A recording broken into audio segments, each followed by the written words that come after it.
Good afternoon, or good evening. Good evening. How's everybody tonight? Good. I'm Ellen Levy, the chair of the Great Decisions Committee and a board member of the World Affairs Council of Western Michigan. I'd like to welcome you to the fourth session of this year's Great Decisions Foreign Policy Series, our award-winning lecture and discussion series. Tonight, we're very glad to welcome the Consul General of the Republic of Turkey, Fatih Yildiz, and his wife, Nesrin.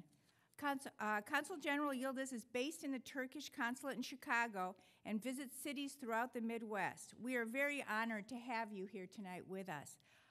I'm very interested. Turkey is one of my favorite places. How many of you have visited Turkey before? Wow. That's fabulous. Great. We would like to thank our sponsors for this evening. Thank you to Sound Off Signal, Tom Palumbo, Tom Rose, Steve Bayes. Are you here? I can't see if though. Thank you very much. And as always, we would like to thank Michigan Radio, our media sponsor. Remember, if you're not currently a World Affairs Council member, you may join for as little as $10 a year. If you join after tonight's program, we'll give you a $5 credit towards your membership. And we have a table on the way out in the lobby if you'd like to join. If you'd simply like to have your name on our email list without becoming a member, also stop by the table and sign up. We'll only use this list to notify you of upcoming events. We won't sell your name to anyone. We also have Great Decisions textbooks for $20 in the library, and please fill out your ballots. We'd like to draw your attention to an additional way to participate in the Great Decisions discussion series beginning next week. Our speakers will present on Monday night in this auditorium and on Tuesday at 11 a.m. at the Fifth Third Bank Building in downtown Grand Rapids. See the Great Decisions brochure for more details. Tonight, we are again using the armchair discussion format. The Consul General will speak for about 35 minutes, and then the moderator will ask some follow-up questions. This leaves plenty of time for your questions. Don't be shy about coming down to the 2 microphones that we have. You don't have to sit down on the step. There's plenty of space. And you can also text your question to the phone number in the program if you prefer to do that. If you don't want to text or come down to the microphone, please hold your hand up during the question and answer period, and a volunteer will come to you with a microphone. Our moderator this evening is Professor Keith St. Clair from the Political Science Department of Grand Rapids Community College. Please join me in welcoming Consul General Yildiz for his presentation, NATO's New Security Challenges, Outlook from Turkey. Consul General.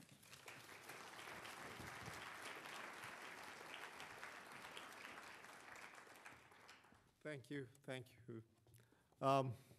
Thank you first and foremost to the World Affairs Council for the invitation. So this is my second time, in fact, in Grand Rapids during this last 4 months, I guess. So that we were trying to establish a special link, at least through me, with Grand Rapids. So thank you for welcoming us, me and my wife, who was always accompanying with me during all these trips. And she heard about the... Okay.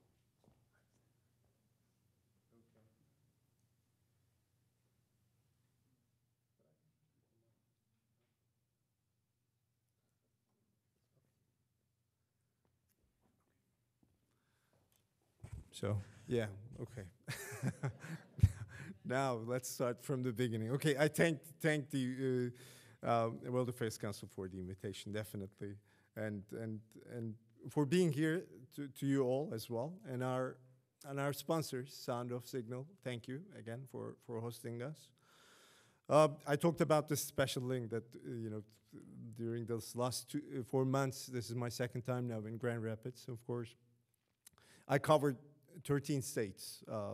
I know it sounds a stretch for many that how can a poor guy can cover 13 states, but I tried to do my best in terms of covering this huge geography, which is like 2.5 times larger than Turkey, with a lot of potentials for Turkey, definitely. And of course, my always companion, my wife Nesrin, is with me tonight as well. Thank you for hosting her as well. But she was, when I was with some, business people during the lunchtime, she was enjoying the antique markets. That's what I understand. Yeah.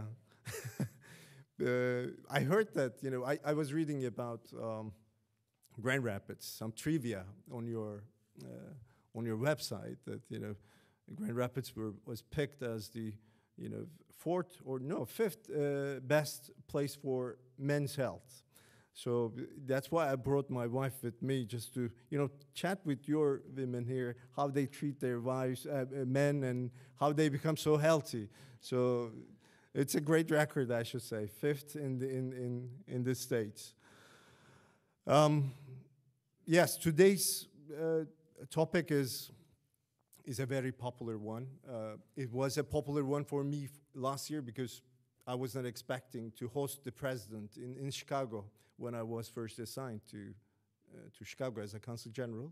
But luckily, I had the pleasure of hosting my president last year, accompanied by 175 people in Chicago for the NATO summit. So NATO somewhat ended up being very much relevant to my profession as well last year, and it's still a very, very popular topic.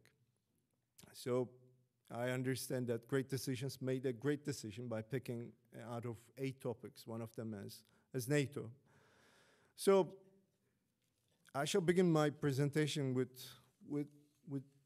for many of you maybe some sort of an argument which may sound as a cliche, but NATO is the most successful defense alliance in the modern history. That's what we say. While some may argue that this argument is cliche and that alliance is increasingly becoming irrelevant, some others believe that it is a truthful statement. So we're in the second school of thought. We believe that NATO is relevant. NATO is a really successful alliance of the modern history. That's how we see NATO, how we define NATO. It's not only for today's, but for tomorrow's security environment. That's how we believe in NATO as Turks. But let's go over a number of possible answers to the question, why and how NATO has been successful. There are a number of questions, so through those questions maybe we will find an answer. I've got 5 questions for you. One is it due to the robust assets and capabilities that NATO was successful, or is it due to the commitment among the allies, which is its most fundamental mission as the collective defense, like we say in like this Musketeer philosophy, one for all for one. Is that the reason? This is the second question. Third one is it this unwavering principle of indivisibility of security in this huge geography, which we call Euro-Atlantic? Or is it NATO's role as the primary link between Europe and North America? Or the fifth question, is it due to its ability to transform itself, to adapt to changes? So 5 challenging questions maybe, but we Turks have an answer for this. We believe that these questions are self-explanatory as to how and why NATO is a success story. Therefore, question is not whether NATO is relevant or successful for us, for Turks, I should say, and for many other allies. The next question for us is, how can NATO maintain its relevance, or how can NATO maintain the success that we're talking about? So when we look at this 64-year history of NATO, in fact, it's a testament of the capacity of NATO to transform itself to the changing environment. Therefore, before I start discussing what is being done or what has to be done to keep NATO relevant, to keep the success record of NATO, I will go through the history of NATO in 3 major stages, which will help us to understand whether NATO will be able to overcome the challenges ahead. Of course, the first stage for NATO is the Cold War years, the years during which world was divided into two major blocks along political, economic, and ideological lines. The international system was a bipolar one back then, and when I say bipolar, believe me, it brings some sort of a predictability to the environment. That was the luxury of having a bipolar world. So it was a predictable world as compared to the existing world, I should say. But NATO was formed back in those years in the first place to preserve what we call, and as a Turk I should say, I will put it in quotation marks, as Western democratic values. So it was established to preserve the Western democratic values. This was the key key word for NATO. So thanks to its core mission of collective defense, this one for all for one thing in NATO, and the deterrence that it created in the eyes of its adversaries, it prevented the Cold War from turning into an armed conflict. So it won't be an exaggeration to say, at least between two blocks, despite all those severe tensions and very imminent days where we were so close to armed conflict between those two blocks, Cold War was actually won without a single fire being shot. That's how it was. So paradoxically, when the end of the Cold War came, it paved the way for a popular discussion among many, whether NATO should stay or not, whether it was relevant or not. So we say that NATO was somewhat a victim of its own success. It's suddenly, it was suddenly being questioned. The response to those who question, and maybe who are still questioning NATO, especially immediately after the end of the Cold War, lies with the fact that we don't call NATO as a simple alliance. It's not simply an alliance. What binds its members? That's the thing that I highlighted, as you remember, the Western democratic values. The thing that lies at the very existence is that it's more than an alliance that brings together these nations. It's more than a security guarantee. It's those common values, principles that we all cherish in this geography. And we simply call it a way of life. So NATO was therefore a way of life. That's how we define NATO. So that bound the members together, which was an important thing. So therefore, what defines NATO was not and is not what it is against. So it was not the reason that the existence of the Soviet Union was not the real reason behind it. So it was not what it was against, but what it was for, and what it is for now. So NATO is for that way of life that we all cherish, that we all highly value in this geography. So that's why when we went to the next stage, which is the second stage, the post-Cold War era, there was a euphoria, as you know, but it was soon overshadowed by some developments, and some developments in the very heart of Europe, meaning Balkans, and some other developments, some other threats that we were not much familiar, which we picked to call as asymmetrical threats, that threats in other forms. So at that very moment, we came to an understanding that security was not that easy to define. Security was very diverse and very multidimensional. So we had to think about security in different terms, like in economic security, social security, humanitarian security, and even, believe me, environmental security. These are all relevant for NATO as well. So that's what we understood immediately after the end of the Cold War. But even under those circumstances, NATO has proven to be the most capable organization in this geography to fill the security vacuum. despite all heated debates, even in the alliance, which we call out of area. Out of area meaning that we have an area that we define in the alliance as Euro-Atlantic.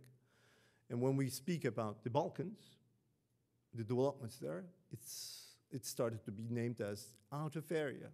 So even though those heated debates among the allies, we ended up having some bold operations in Bosnia-Herzegovina and in Kosovo. So again, NATO did its best in terms of overcoming these. And there was another important aspect immediately after the post-Cold War. What was that? That was the soft power of NATO, the element of enlargement, for example, that we started to enlarge this way of life. Before, we were preserving that way of life against the others. So we came to an understanding immediately after the end of the Cold War that you cannot simply, protect that way of life by keeping it to yourself and isolating. So what we did, we started extending it. In this case, to those Eastern European, former Soviet republics. So that's what we saw. So during the second stage, NATO kept its relevance and success as well. And then came the 9/11, which heralded the third and the existing stage in NATO's transformation. In fact, it was a sort of a wake-up call for all of us, 9/11, for all, not only in the Euro-Atlantic community, but for all of us in the world. In the sense that we came to an understanding about the nature and level of threat, this unconventional threat that we are facing. Imagine, a non-state actor inflicting such a casualty on the superpower, on the all-powerful U.S. in such margins that it exceeds what a state actor like Japan did back in 1941 in terms of the numbers. So it was a shocking development for all of us, but it was a test for NATO as well. But believe me, NATO passed that test as well in a successful fashion. So what we saw is that it paved the way for what we call this Article 5. Article 5 is one for all for one article for NATO. So if someone is attacked, we all go and help them. That's what it is. So for the first time in the history of NATO, which was established back in Cold War times, we invocated the Article 5 after the end of the Cold War. So it was relevant again. And what was new? Since we understand that the nature of threats are changing, we turned, for example, terrorism as a key threat that we should fight against together in NATO. So not only the state actors, but now terrorism began to occupy a huge place in the agenda of NATO. And after the 9/11, of course, we saw, with the changing nature of security threats, we started to see some multidimensional nature of NATO functioning. So during the last decade, we saw NATO in Afghanistan, not in the form of, let's say, only a security organization, but also a stabilization organization, which bring stability to Afghanistan. In the Mediterranean, to fight against terrorism, what we call Operation Active Endeavor, under Article 5 again, or off the shore of Somalia, against pirates, against piracy, or in Iraq, for training the security personnel in Iraq, and lastly, in Libya, for protecting civilians. You cannot name another institution that has such a wide coverage in terms of its definition of its area of responsibility. And NATO took this challenge. And these were essential challenges that we should and face, and instrumental in providing security and stability in Euro-Atlantic area. So the successful completion of the Operation Unified Protector in Libya, the operation there, is a solid case in point of the final point that we are. As you see, the history of NATO is in fact a history of transformation in the face of emerging challenges. And currently, NATO is not short of those challenges. I assure you, we still have certain challenges that we have to face. And I'll go through them very shortly. And 5 major challenges that I can enumerate as a Turkish diplomat. The first and foremost is the need to keep the cohesion in the alliance in the face of especially widening threat perceptions, of members, that there is a widening gap between the threat perceptions of the alliance. There is a talk about the 2-tier alliance nowadays. The 2-tier alliance meaning that some prefer us to limit ourselves, our area of responsibility to be restricted with Euro-Atlantic area. And some, and those some includes Turkey as well, we want the NATO to support the stability and security in a wider area, beyond the Euro-Atlantic area. So,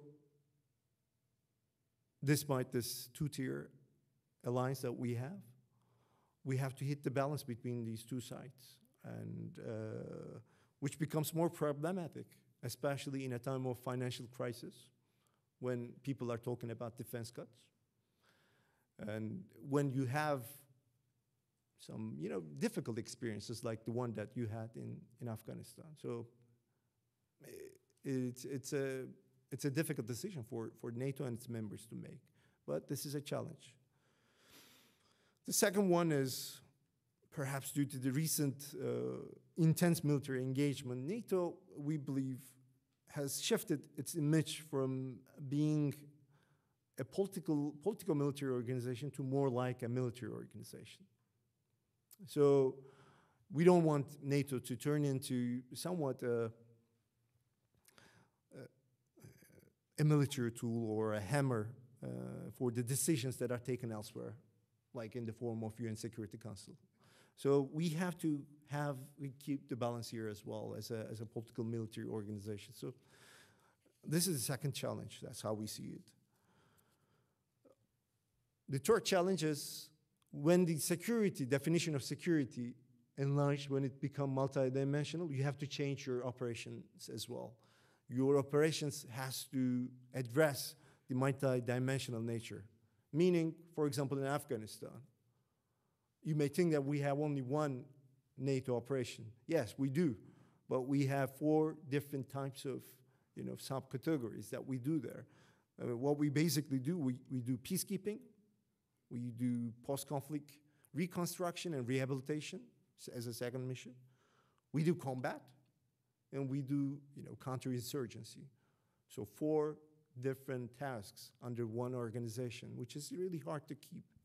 And this is another challenge, to reflect the multidimensional nature of the security to do operations. Fourth, the need to take new perspectives into consideration on Russia and on the other rising powers like China, like India, so that they will help us establish the necessary international framework for action for the stability and peace in the world. Fifth and last is a biased one for the Turks maybe, but the need to continue playing a constructive role in the ongoing transformations in our neighborhood. When I say the neighborhood, I certainly mean the neighborhood of the Euro-Atlantic area, but somewhere very close to us, which is Middle East, which is undergoing a similar process that we saw back in 1990s in Eastern Europe. So this will definitely raise the question of out of area again, and no doubt about that. But when we speak about the out of area concept. This always reminds me and us, the Turks, a quote by a former Secretary General of NATO, Lord Robertson, once said that, if we don't go to Afghanistan, he said, Afghanistan will come to us in the form of terrorism, in the form of drugs. So this out of area concept is again coming up in the agenda of the organization when we talk about the security, peace, and stability in Middle East. So being located at such a really critical location in the world, some call it as the eye of the storm, or edge of the knife for many.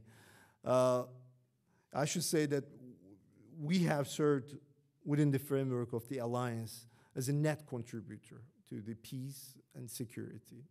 So, and that's how we defined our role in the alliance. And Turkey will continue to provide to NATO our insights, our influence, our capabilities for NATO to overcome the challenges that I have referred to. So Turkey is one of those allies that are determined to in that way. But let me finish by simply quoting the preamble of the treaty that we all signed as NATO members that established NATO, which emphasized the determination of the allies, in fact. It says that the allies are determined to safeguard the freedom, common heritage, and civilization of their people, founded on the principles of democracy, individual liberty, and rule of law. So long as our common values stated in the preamble of the NATO treaty need protection, NATO will continue to exist. That's how we believe in it. And NATO will continue to find in Turkey a powerful and reliable ally.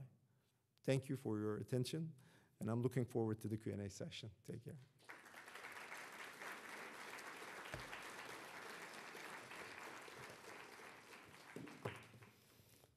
Okay.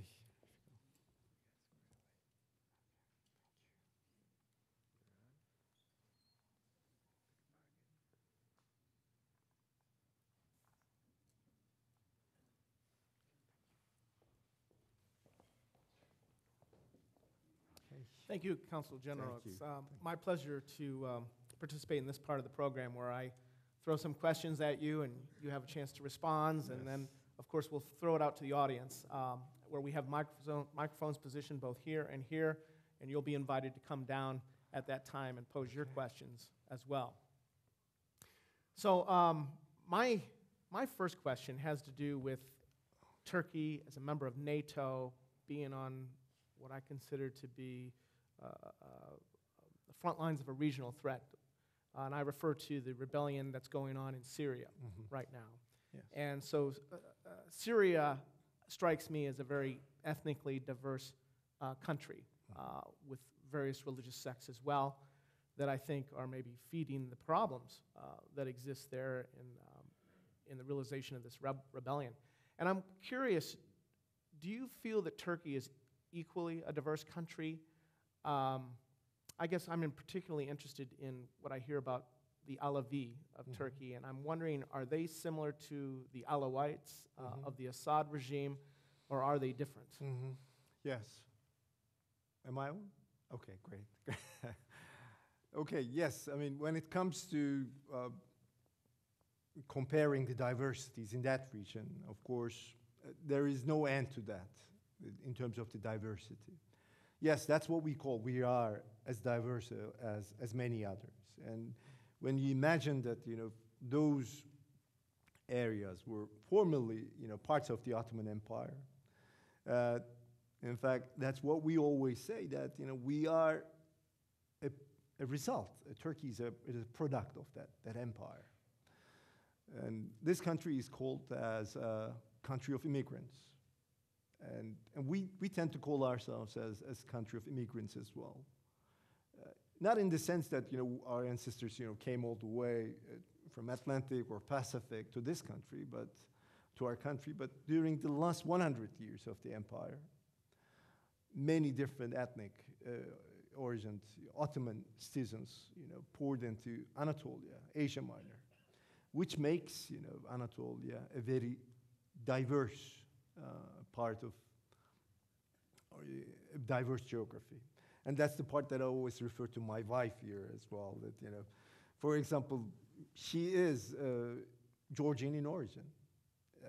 She's a Turk. I mean, she defines, her family defines herself Turkish. But when my in-laws, do not want us to understand what they talk about, they simply switch to Georgian. And so that's a challenge. This is the diversity's challenge. But this is a richness as well for a culture. So whatever that diversity brings, like this country, with its burdens and with its assets, you have to hit the balance between those two. And ethnic diversity is a fact of life in Turkey. When it comes to our immediate neighborhood, yes, we have links with our immediate neighborhood. And the Alawites in Syria are somewhat, some distant relatives of the ones in Turkey, the Alawites in Turkey.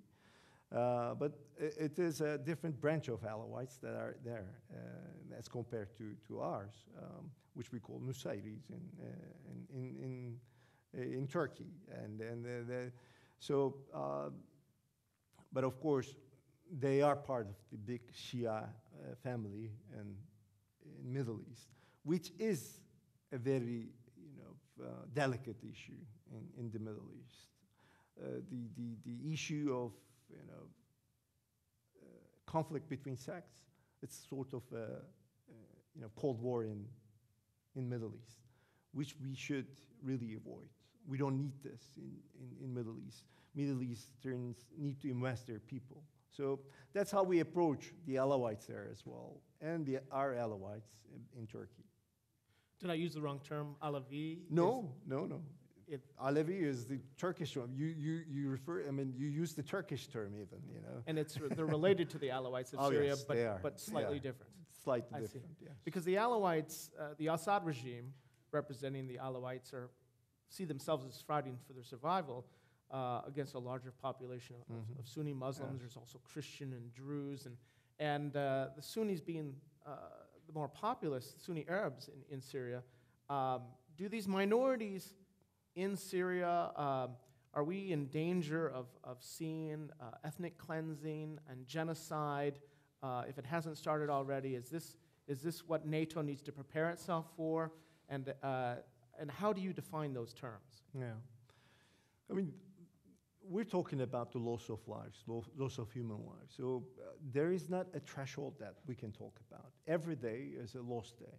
So every day is a loss of like around 50 to 100 people in Syria, which is something that we cannot bear in the region. And I'm not telling about those who are, displaced from their hometowns, who are in Turkey, who are in Jordan and other places in the area. Some of them are the minorities, definitely, and especially we have them in the northern parts, not only of Syria, but in Iraq and Iran as well.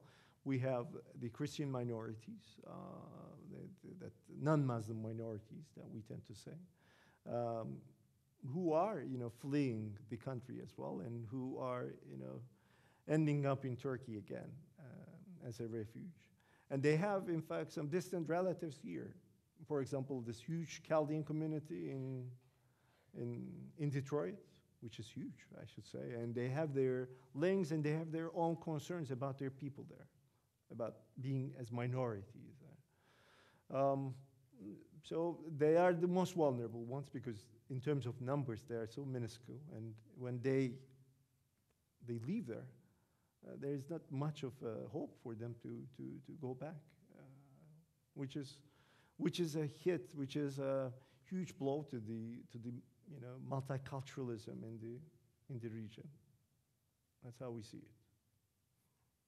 Do you feel that NATO needs to act, regardless of what the UN Security Council has done, to stop the violence Yes. now rather than later and to avoid an ethnic cleansing or genocide? In fact, I have stressed the importance of the cohesion in the alliance on purpose, because we don't want any one of our allies to come up, including Turkey, to come up and pronounce their own national perspectives or impose it directly to the international fora rather than discussing in the alliance. So we are quite aware of the fact that Libya is not the same like Syria, but when it comes to the normal eyes of the people, they cannot really distinguish the difference. NATO was in Libya to protect the civilians, and people may come up and tell us, ask us, why not? Why not the civilians in Syria? What is the difference between those civilians and the civilians in Libya?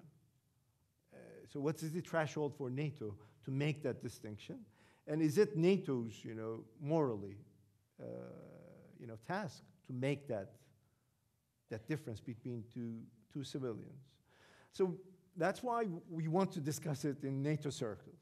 But as you can read from my, statements, we are concerned about this, hypocrisy that may be tagged on NATO, which NATO does not deserve, as I have highlighted many successes.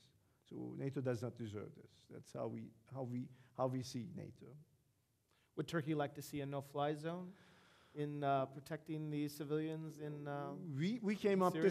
with this idea, as you know. I mean, as the least that can be done for the civilians there, and for ourselves as well. I mean, for the protection of Turkey's borders, which is technically NATO's borders, and of course we have now Patriot missiles that are that have been provided by U.S., Germany, and Netherlands. Those Patriot batteries against the Syrian missiles. But again, this is part of the concern on our part, that we don't want NATO to look selfish, that we're not, definitely we should first care for our securities, but what about the security of those people? You cannot protect them with Patriots. That's how we see it. In the light of the Arab Spring that's been occurring in much of the Arab world, the overthrow of Mubarak in Egypt and the coming to power of the Muslim Brotherhood, a Muslim fundamentalist party, if you will, and Yes. many see the AK party of Turkey as a Muslim fundamentalist party. Yes. Would you object to that term? And whether you do or not, do you see similarities that Egypt, Libya, and Tunisia can look to Turkey as a way to interact more constructively with the Western powers, as well as embracing elements of democracy? And can Turkey be a moderating influence amongst these Muslim fundamentalist governments of Northern Africa and the Middle East? Yes. In fact, immediately after the 9/11, these terms came up, which of course, created sensitivities, not only with diplomats, with people who represent Turkey, but with people back in Turkey, with all those, Muslim majority countries, that, using religions as some sort of adjectives that we can define. For example, governments, saying, Islamic governments, or Islamic organizations or Islamic political parties. That is the point that that creates some sort of a resentment on the part of those larger populations. That's how we see it back in Turkey. Therefore, like we cannot, for example, name. Of course, there are certain examples in Europe. For example, you have a Christian Democratic Party in Germany, and nobody is. They are the ones who picked this name for their party, in fact. But we don't tend to use Christianity as a sort of adjective anywhere in the let's say political terminology. That, you know, we tend to shy away from that. Because, especially in a post-9/11 world, it's the breaking, you know, point between those two sides, and we just don't want to name it that way between others. And there is some sort of, let's say, you know, bias and prejudice. I mean, and I don't deny this. 9/11 has a role in this. I mean, this country has a president that, you know, that, for example, wakes up and tells that, you know, he wakes up 5 a.m. in the morning and reads verses from the Bible. And there is nothing wrong with this. But when the leader of, you know, predominantly Muslim country tells this, he may easily be termed as an Islamic fundamentalist. When he says that he reads, you know, verses from Quran every morning just to inspire himself. So what we have to do is we have to decouple ourselves from this, you know, religious dominated terminology, especially in the post-9/11 world. And we are well aware of this. That's why the AK Party, the governing party, the leader of it, the prime minister, when he went to Egypt during his first visit after the, you know, their victory in the elections, Muslim Brotherhood, the infamous, and he told them that, you know, and this was made public afterwards, what he told to them, that, you know, he told the leader of the Muslim Brotherhood, saying that, I am not a secular myself, but I am the, you know, prime minister of a secular country.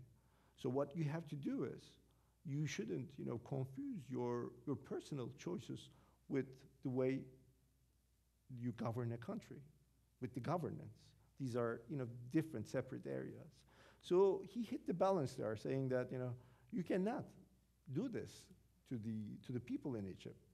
So you may define yourself as, let's say, pious, but not pick the, you know, way of, you know, turning into an Islamic way of, you know, governing worldly affairs. And he was very much criticized, I should say, both in Egypt, because this was not expected from him. It was all against that prejudice about these things. So it is hard for Turkey to serve some sort of model for anyone, because every country has its own way of, you know, expressing its democracy, its democratic preferences, whether we like it or not. So it may not be the democracy that we have here that you will see maybe. And it worked somewhere places. For example, in Palestine, as you know, at the end of the elections, we suddenly ended up having Hamas as the winning party in the elections. And we said that we're not happy with that. But we have preached those people about the merits of democracy. So what we have to say is that democracy is not only about fair and free elections. It's about investing in your own people. It's about investing in the, you know, democratic credentials of the people who make use of the, you know, fruits of democracy. So it will take time, and it took time in Turkey. So it is a long way for them, and we will make sure that they understand this, telling them that, you know, it won't be a fortnight, it won't be a decade. That and we say to our friends here in the Western world as well that, you know, we have to persevere, and they have to persevere themselves. We went through 3, you know, military interventions in Turkey since the republic was established back in 1923. So we had our own ways of, you know, learning how democracy works. So it will take time, but Turkey, not a model maybe, but an inspiration for them, that they will persevere somehow. Can we say that the days of military coups in Turkey are done?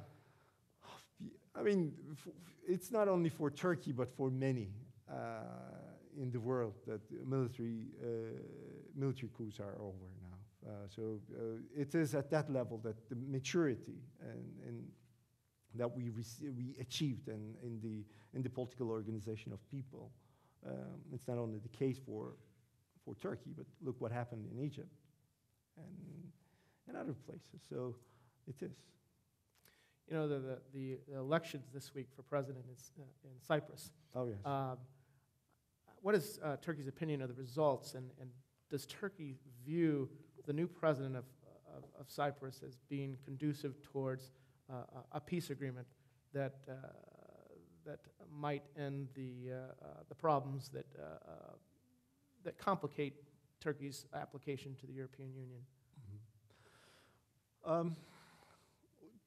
I mean, when we look at the Cyprus problem through the prism of EU, which we didn't want to, in fact, in the first place, we made it very clear to our European friends that, you know, if you accept Cyprus, the southern side of the island, to the EU before solving this problem, then you will basically, importing the problem to EU. And that's what happened. That's what we saw. And it not only adversely affected the problem itself, because the Greek Cypriot side took it as a leverage that they can use against the North and to Turkey as a member, as a country that wants to be a member. So it suddenly decoupled. It suddenly,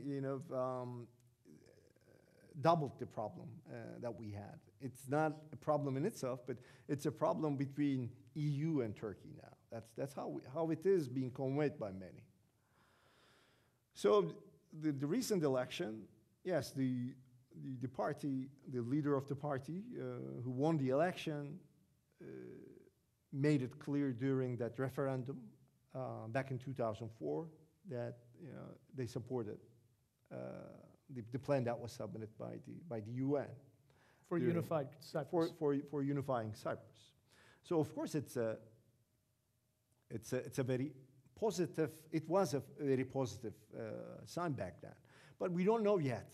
Anything, because this is politics, and when you are in that governing chair, things change. So we have to wait and see. But of course, it raised the expectations, I guess, in the island for both sides, because that leader made it very clear during the campaigning period, and the electorate is supportive of his ideas. But in any case, we have to see what will happen. First, the government should be established, and then we'll see whether we will have a return to the negotiations between two sides.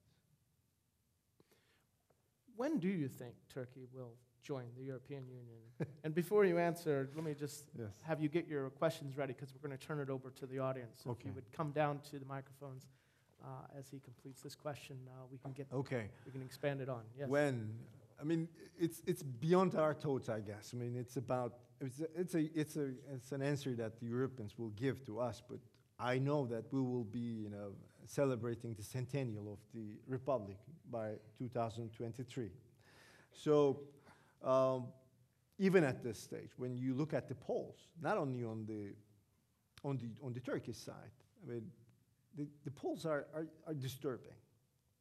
We're talking about a decrease to like 30% for the support to EU membership, which a government in Turkey is wholeheartedly supporting.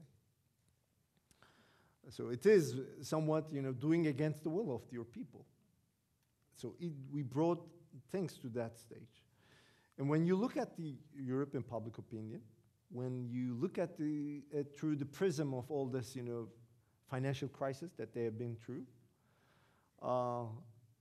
many people in the European public opinion are questioning, why does Turkey want to be a part of it, while the others, I won't name that country, but some others want to decouple themselves from the European Union process. So it is a decision we are very much aware that it's not only about Turkey's membership, it's about the future of Europe. It's about how they will define Europe. So it's up to them to make that definition as quickly as possible, of course, because the world is changing and the dynamics, the EU is changing, and Turkey is changing in a positive way, I should say. We'll see. We'll merge those two dynamics, I hope, somewhere before 2023. Okay. Okay. I'm optimistic, by the way. That's what they Okay. call me. Yes, your first question. Appreciating that NATO certainly helps to promote a freedom from fear Yes. for people throughout the world, and recognizing the economic market, the global markets today, and the stresses that are on them.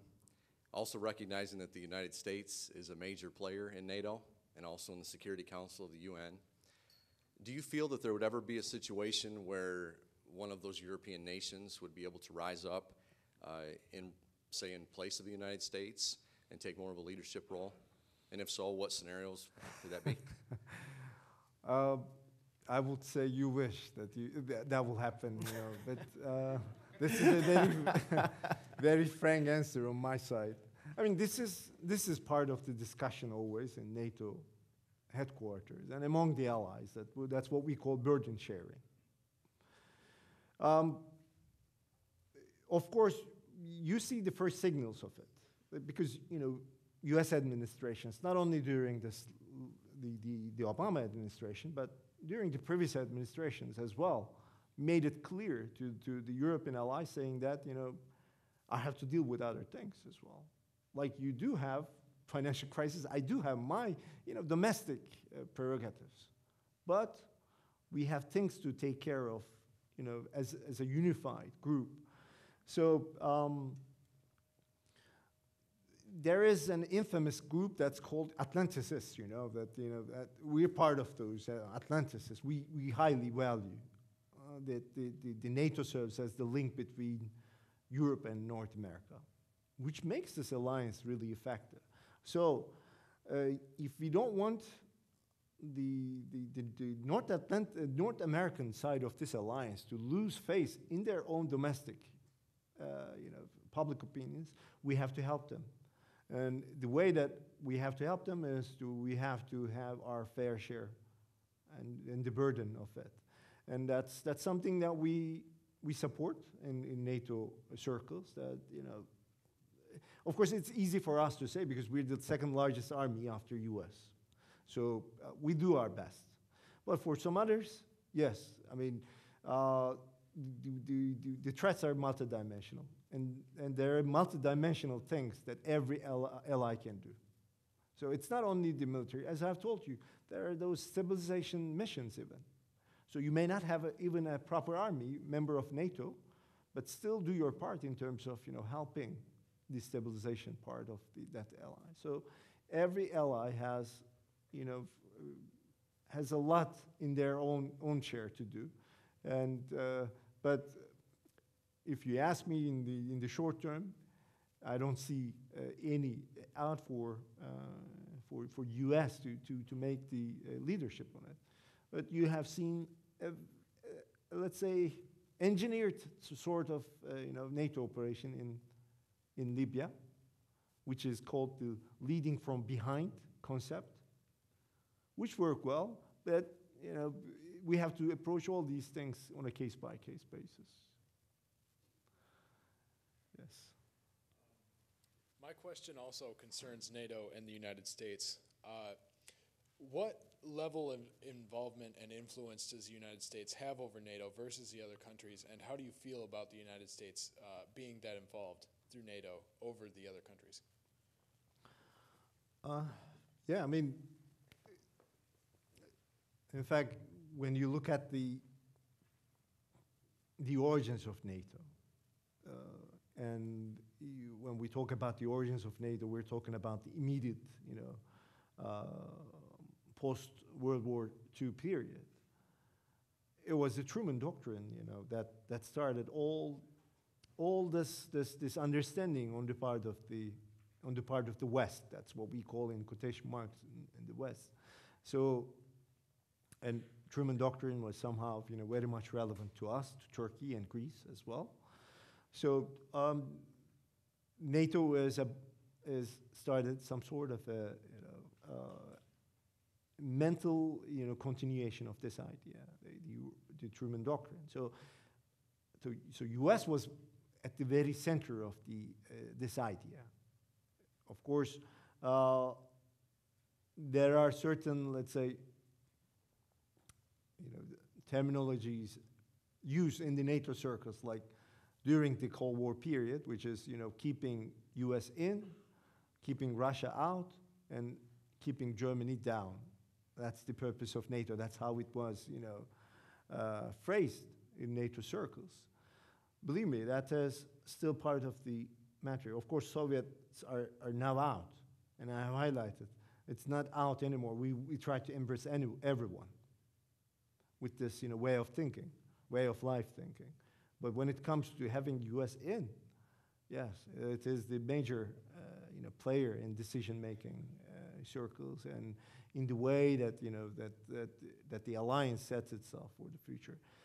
Europeans have their own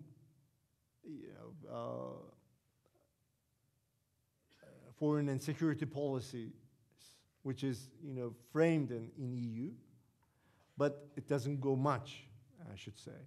Therefore, they turn their faces to NATO when it comes to security decisions.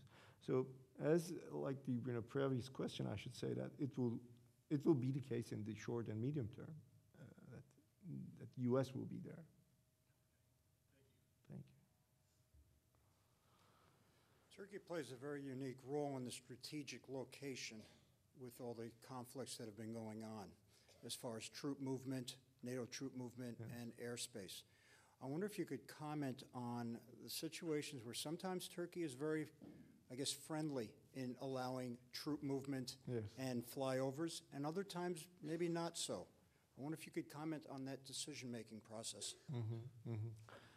In fact, this came with some sort of, let's say, increasing self-confidence on the part of Turkey on itself. And the breaking point there was back in 2003, when before the invasion of Iraq, when Turkey turned down, opening its borders to U.S. and shying away from having a second front on the Iraqi invasion. Turkey is an emerging power, and like many other emerging powers, we came to an understanding that we may share the same goals, and we are part of the alliance, and those goals are never changing. But when it comes to arriving those strategic goals, there may be some tactical differences. And this is the case for many other allies as well. This is the case for France. This is the case for UK. Allies may have those differences. But when it comes to the security of our allies, you won't be seeing Turkey, opting out from those operations. That won't be Turkey that we know or that was not a NATO operation. That was a unilateral act on the part of the U.S. administration back in 2003, and democracy had its own twisted ways of operating, and we ended up having no vote in the parliament. So that's my answer, that we will have and we will continue to have these tactical differences, but the final goals, the ultimate goals, when it comes to the security and the priorities of the alliance, Turks will not opt out. Turks will be there on board. Thank you. One of the challenges you mentioned facing NATO in this post-Cold War era of NATO history is that the need to maintain influence as both a political and a military organization. So how do you feel, how does Turkey feel that NATO can maintain political influence when instability is such a pervasive global issue? Yeah, it's a very delicate balance that we have. It's something that we talk about mostly in the eyes of the public opinion, that NATO turning into some sort of a military hammer that the political organizations use. I mean, look in the case of, for example, Libya, the final case, which is, and we are very much, obsessed about, having the international law on board, which is normal. We waited for the UN Security Council resolution on these actions, but the immediate result of it was a NATO action against Libya. So what basically played there was that UN Security Council took a decision there, and then NATO operated. What we intend to do with NATO is of course not to be a part of. We cannot have a permanent seat in the UN Security Council as NATO, but what we have to be doing is that we have to develop those relations in the region. That it's not only the NATO's concern, but the others as well, to act. When I say the region, for example, Arab League is some sort of a loose, let's say, not an alliance, but an organization that the actors come together and discuss for future. So what we believe is that we have to be in a position to embrace the other political organizations, to be the equal stakeholders in all these efforts. Otherwise, it will be simply construed as, others will, decide, and NATO will act as a military organization. NATO can be more than that, and NATO can do more than that. That's how we believe in it. All right, thank you. Thank you. Any other?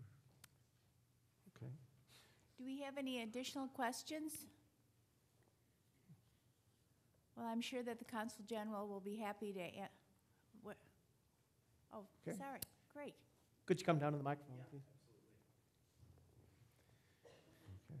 By the way, Turkey is a beautiful country, and I'll be leading a group there in May if anyone wants to talk to me about it afterwards. Join the professor. I mean, now this is the marketing part. It's definitely a time to go, yes.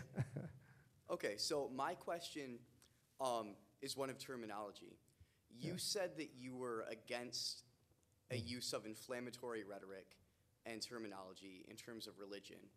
So such terms possibly as radical Islamists. So what terms would you advocate in place of these kind of terms? Yeah.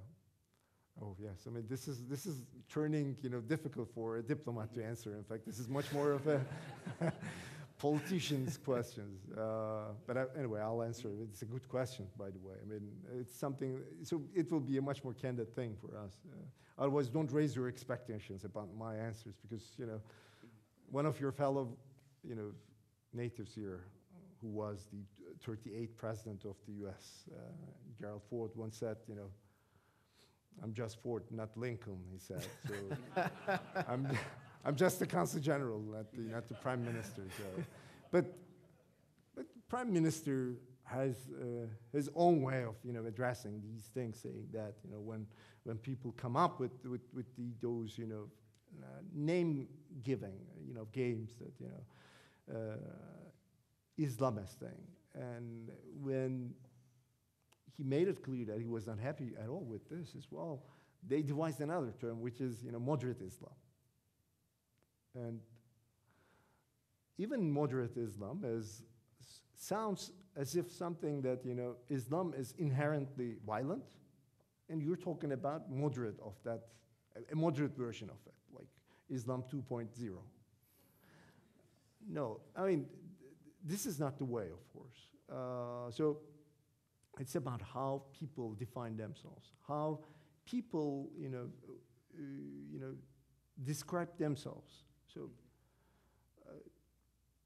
I'm a citizen of 99% Muslim country. So it's a predominantly Muslim country. So when it comes to the identity, being Muslim is part of my identity. But I'm a secular, and I am, as compared to her, I mean, I have some different roots ethnically, And so what we see religion as a part of, many other identities that we carry.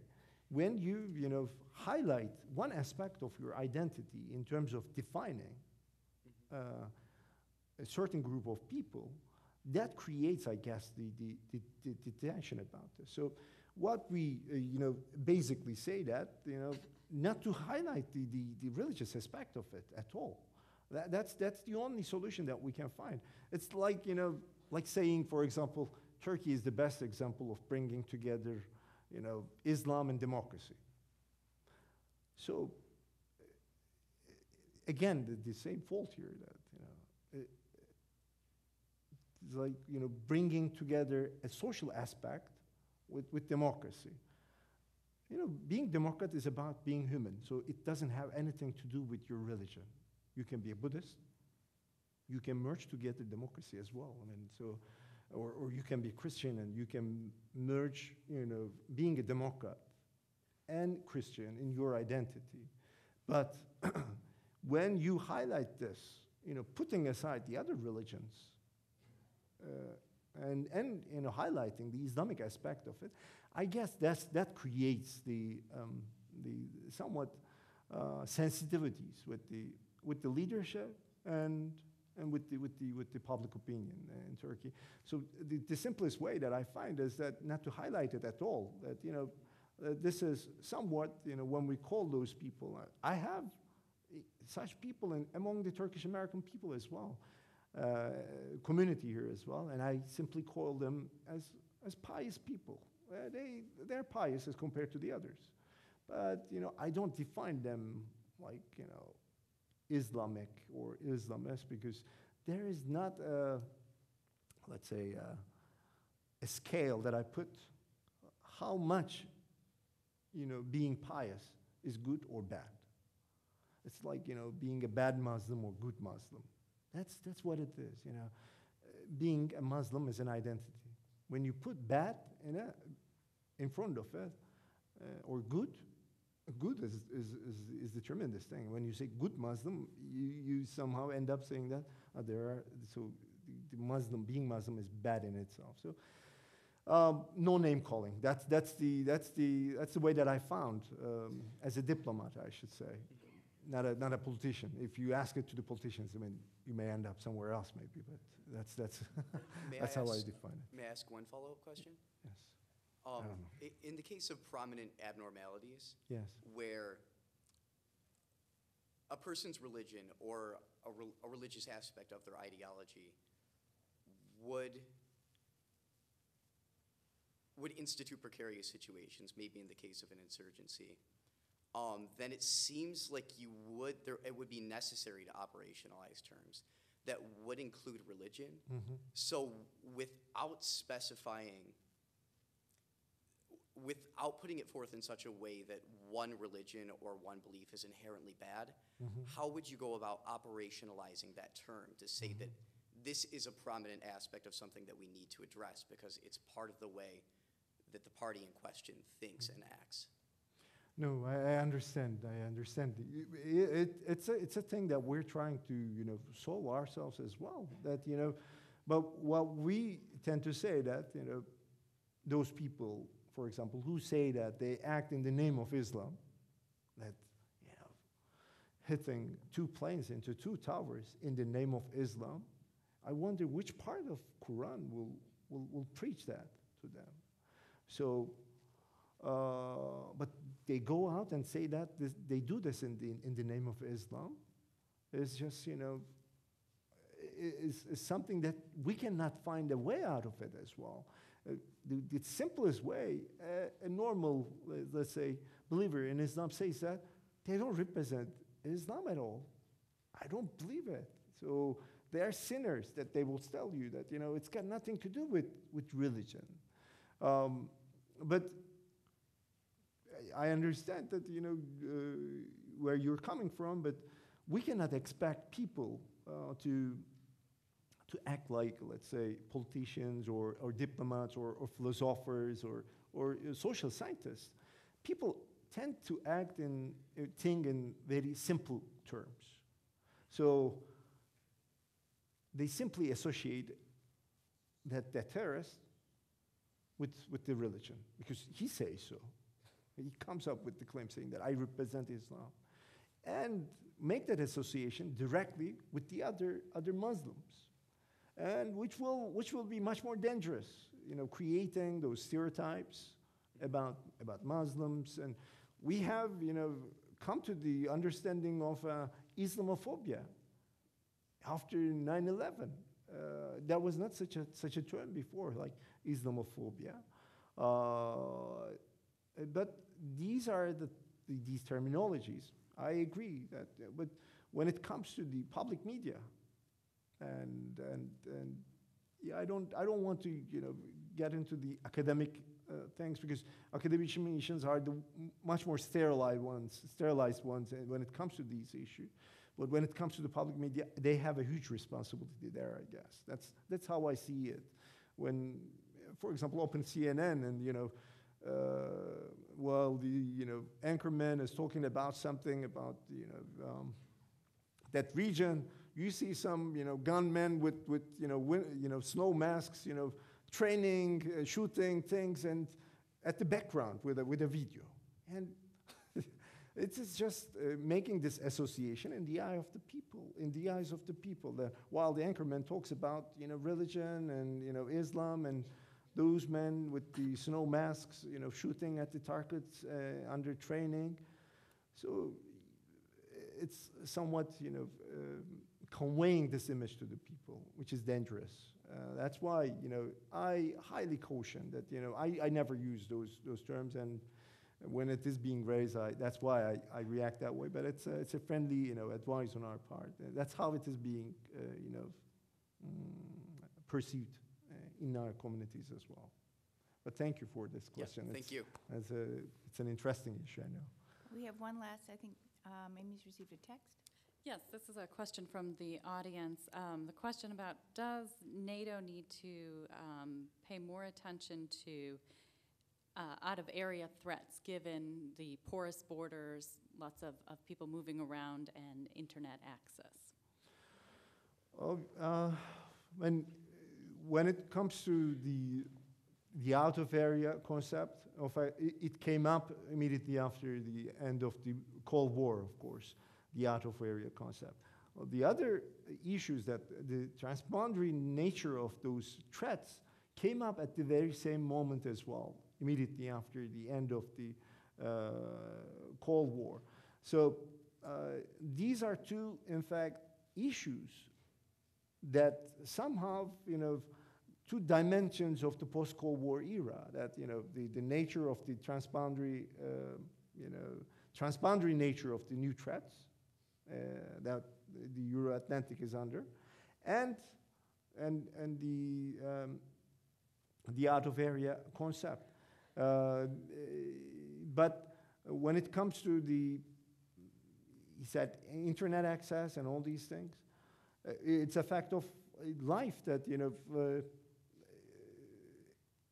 that came immediately after during the 1990s, in fact, with the development of technology as well.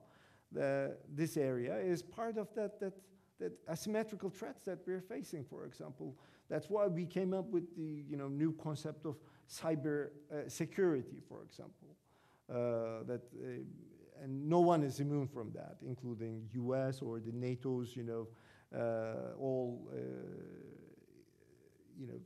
communication systems that we're talking about. So with the increase of those,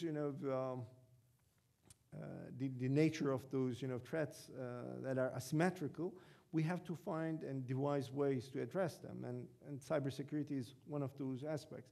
But when it comes to the out of area, it's again the political decision on the part of the allies to what extent they agree that a threat outside of Euro-Atlantic area, somewhere like Afghanistan, or the offshores of Somalia, whether it constitutes a threat to the alliance or not. It's about the vision of the allies. But what we say as Turks, it's a threat. Like Lord Robertson, who said that If we don't go to Afghanistan, Afghanistan will come to us. And when you have such a huge capability, and when you come up with the claim that you have that capability, you have to heed that huge, let's say, expectation that's on you. That's why either in the case of the asymmetrical threats, or in the case of the out-of-area responsibilities, we believe that NATO should be there and do its own job. Okay, thank you very much, Consul General Yildiz, for a very engaging and informative program. Thank you. And thank you, Keith, for being our moderator. Thank you, thank you. It was a pleasure. We have a little gift for you. It's a Michigan Bird's Eye maple stylus and pen made by one of our members who is here Okay. with us tonight. It's good. I get to leave with something as well, like my wife. You know, she already has something from the. Thank you. Thank you very much. Thank you. Oh, great. Thank you. Thank you. Please join us next week for Reza Marashi from the National Iranian American Council in Washington to speak on Iran, Israel, and the bomb. See you next week.